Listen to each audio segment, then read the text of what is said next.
சரி அதுதான் பொட்டையா போச்சுட்டு இன்னொரு இடத்துக்கு பொடுவா கூட்டு போட. அங்கே போடா அந்த வீட்டுல கொடுத்த பிக்சர் எல்லாம் இருக்குன்னு சொல்லிவிட்டு திரும்ப திரும்ப பிக்சரா கேட்டு வாங்கி திக்கிறா. அரே நல்லா இருந்தா கேட்டு வாங்கி திங்கிறதுல என்னையா இருக்கு? யோ மத்த இடத்துல கேட்டு வாங்கி திக்கலாம், பொட்டு வாங்க போன இடத்துல கேட்டு வாங்கி திக்கலாமா? அது 1.5 கிலோ. என்ன 1.5 கிலோவா?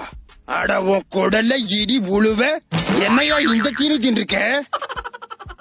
மாவு மிஷின் மாதிரி போட்டு கருக்கு புறுக்குன்னு அரைச்சுக்கிட்டு இருக்கேன். எவனாச்சும் பொட்டு கொடுப்பாடா? ஏன் பொட்டே விட பார்த்து பயந்து போய் எப்பா பிச்சரே ஓட்டு ஓட்டுற? இட்லி தோசைனா 70-80 அடுக்கலாம் அடுக்குவேன். இவனை கட்டிக்கிட்டு இவனுக்கெல்லாம் சமைச்சு கொட்ட முடியாது. எனக்கு கல்யாணம் ஆளாட்டி பரவாயில்ல, நான் வீட்லயே இருக்கேன்னு சொல்லி பிடிச்சு. என்ன இதெல்லாம் மிச்சர் தின்னதுனால ஒரு பொண்ணு மிஸ் ஆயிடுச்சு பாரு. என்ன பண்றது, கஷ்டமா தான் இருக்கு. பட் அது நல்லா இருந்துச்சு. என்ன இந்த பொண்ணா?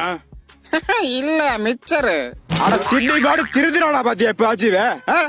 எப்ப பாரு களி தீடியிலே இருக்க.